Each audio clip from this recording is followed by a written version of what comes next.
ലോകത്തിലെ എല്ലാ മാർക്കറ്റും ഇതിന്റെ ബേസിലാണ് വർക്ക് ചെയ്യുന്നത്. 1 മിനിറ്റിൽ നമുക്കത് പഠിക്കാം. പിന്നെ വീഡിയോ സേവ് ചെയ്യുക, അക്കൗണ്ട് ഒന്ന് ഫോളോ ചെയ്തേക്ക്. സപ്പോർട്ട് ആൻഡ് റെസിസ്റ്റൻസിന്റെ ബേസിലാണ് മാർക്കറ്റ് മൂവ് ചെയ്യുന്നത്. അതിൽ ആദ്യമേ സപ്പോർട്ട് എന്താണ് എന്ന് നമുക്ക് നോക്കാം. 500 എന്ന് പറയുന്ന ആ ഒരു പ്രൈസ് ലെവലിൽ നിന്ന് മാർക്കറ്റ് 100 എന്ന് പറയുന്ന പ്രൈസ് ലെവലിലേക്ക് എത്തി. അതിനുശേഷം മാർക്കറ്റ് മുകളിലേക്ക് വീണ്ടും പോകുന്നു. 500 എന്ന് പറയുന്ന പ്രൈസിലേക്ക് പോകുന്നു. ഇവിടുന്ന് മുകളിലേക്ക് കൊണ്ടുപോകുന്നത് ആരായിരിക്കും? ബയ്യേഴ്സ് ആയിരിക്കും. അതുപോലെ തന്നെ 500ൽ നിന്ന് 100ലേക്ക് പോകുമ്പോൾ സെല്ലേഴ്സും ആയിരിക്കും താഴേക്ക് പോകുന്നത്. ഇത് റിപ്പീറ്റ് ആയിട്ട് ഇങ്ങനെ നടക്കുവാണ്.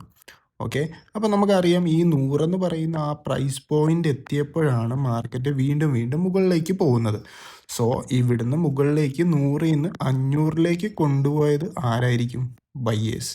അപ്പം ഒരു കൂട്ടം ബയ്യേഴ്സ് 100 എന്ന് പറയുന്ന പ്രൈസ് പോയിന്റിലുണ്ട്, വിച്ച് മീൻസ് അവിടെ ഡിമാൻഡുള്ള ഏരിയ ആണ്. സോ ഇതിനെ നമുക്ക് എന്ത് വിളിക്കാം?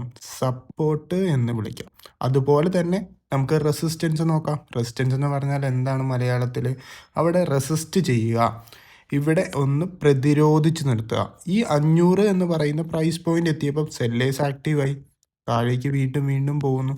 സോ ഇവിടെ സെല്ലേഴ്സ് ആണ് കൂടുതൽ. അങ്ങനെയെങ്കിൽ ഇവിടെ വിറ്റൊഴിക്കുന്നു. അതിനെ നമുക്ക് സപ്ലൈ സോൺ അല്ലെങ്കിൽ റെസിസ്റ്റ് ചെയ്ത് നിൽക്കുന്നു, റെസിസ്റ്റൻസ് എന്ന് നമുക്ക് പറയാം. ഈ 500ൻ്റെ മുകളിലേക്ക് മാർക്കറ്റ് പോകുന്നില്ല. സോ ഇവിടെ റെസിസ്റ്റ് ചെയ്ത് നിൽക്കുകയാണ്. ഇങ്ങനെയാണ് മാർക്കറ്റ് ബേസിക്കലി മൂവ് ചെയ്യുന്നത്. സോ നമുക്ക് നെക്സ്റ്റ് ക്ലാസ്സിൽ ഇത് വെച്ച് എങ്ങനെയാണ് ട്രേഡ് ചെയ്യേണ്ടതെന്ന് നമുക്ക് പഠിക്കാം. വീഡിയോ ഒന്ന് സേവ് ചെയ്ത് വെച്ചോ, അതുപോലെ അക്കൗണ്ട് ഒന്ന് ഫോളോ ചെയ്തേക്ക്.